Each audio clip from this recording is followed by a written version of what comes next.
from the Redneck Garage. Well, another Jeep issue, right? Today we're going to be talking about a Jeep YJ that won't start.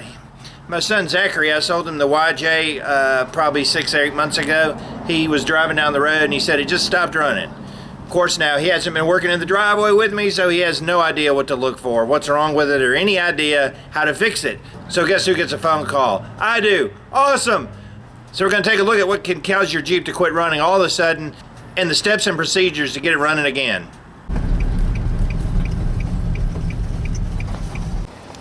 Well, here it is, the green machine, 95 YJ. Won't start. Evidently he's in that intersection, was allowed to roll down and then back over here. But we're going to take a look at why it won't start. Alright, well, you can tell it's a kid's truck. He's slowly destroying it rather than putting screws back in the air conditioner. He just lets it fly down. How sad. Alright, we're checking C to make sure that the check engine light comes on. If the check engine light doesn't come on, I'll do it again. That means the computer's not communicating at all. But it did come on. Now, I'm going to crank it over. Alright, so the troubleshooting steps that I've taken is I checked to see if there's fuel pressure. I took the Schrader valve, gas fuse out. It should have fuel pressure. It's got a full tank of gas. He actually put gas in, which is surprising. Took the distributor wire off, held it up to the ground with a screwdriver, and there's no spark whatsoever. Now you might say, hey Dave, maybe it's the coil. Well, maybe it is, but I'm going to go away from that because there's no RPM gauge going up. If the RPMs aren't going up, then usually that indicates that it's not getting a signal from the crank. Now, it could be the computer itself. I've got a used computer. Usually I'm going to look at the crank sensor before I do the computer, plus the check engine light's coming on like it's supposed to. So we're going to put a crank sensor on this baby and see what happens. This is your crank sensor wire here, and it goes down to the bell housing, and it's held on with 2 bolts. So I'll unhook it here. It's also underneath that grommet.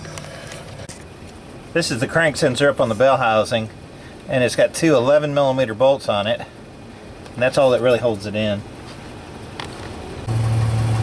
Here's the old one, and you can definitely tell it's bad. No, you can't, not really, I'm just kidding. You can't tell it's bad. Alright, here's a moment of truth.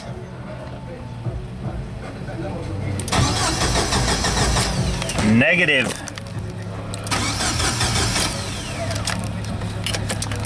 Okay, so that's not it. I'm going to go find my used computer and we'll stick in here and see if we get any action from that. Alright, so it wasn't a crank sensor. Turn it over, nothing happened. Went to my storage unit, picked up one of my used old computers for a 95 YJ, and this will be a quick check to see if it's the computer or not on the PCM, since I've got a spare one. If you can pick up a used spare one, then you're in pretty good shape. We're going to throw this in and see if it makes any difference. On the 95s, the computer's right here on the side of the firewall. I've had this one rebuilt. It failed before, so I don't know if the rebuild was bad or what's going on, but we don't even have to take it out. We're just going to take off the connector, plug it into the new one, and see what happens.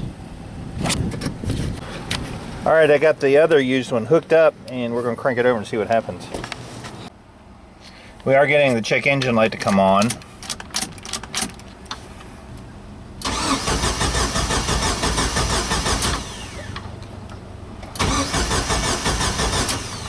So it's not the computer. Okay, so that pretty much leaves us with our coil. I've hooked up a new coil here. Not computer, not the crank sensor. So the next thing that we're going to check is the coil. Got a new one.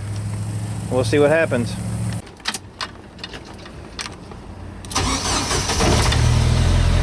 Well, there we go. So it was the coil. Alright, I'm driving it home, got it running. Sadly, clutch is messed up.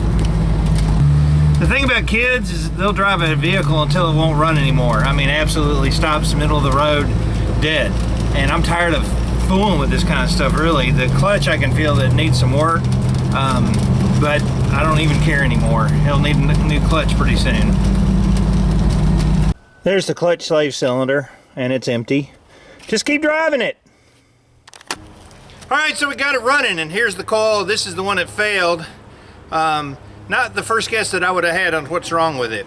put a new crank sensor in just for grins and giggles, because that's usually the first thing that fails. It can also be your cam sensor, which is part of the distributor. It's really kind of the pickup coil inside there. Other than that, the ECM would be the other one. But if your light's coming on and clicking off after a couple seconds on your desk, it's usually not the computer. So there you go. Now, the saddest thing to me in this whole ordeal is that my son, who's 18, knows absolutely zero about mechanical systems whatsoever. Zero, none. The clutch slave cylinder was low because I could feel that the pedal was kind of bouncy and didn't have as much throw as it should, so I filled that up. The radiator is low on antifreeze. When it died, he just pushed it to the side of the road and called me. And I won't be around forever to come and bail him out after he pushes it to the side of the road and goes, I don't know what's wrong with it.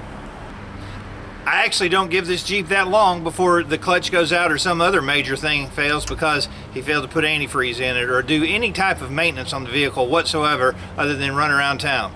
Now, all that to say is I may be buying this back from him with a blown motor or a clutch out, and I'm not going to fix it for him because guess what? He doesn't have any interest in doing it. And that's just the way it is. But you guys out there that are turning wrenches, that are watching these videos, that are learning how to do it yourself, you know what? You're the guys that are going to be like me one day, where your kids are coming up to them and going, I don't know what's wrong with it. Anyway, I'm glad to get it going. Any questions, comments, suggestions, put them below. The YJ is back on the road. I'm David from the Redneck Garage. Keep turning wrenches.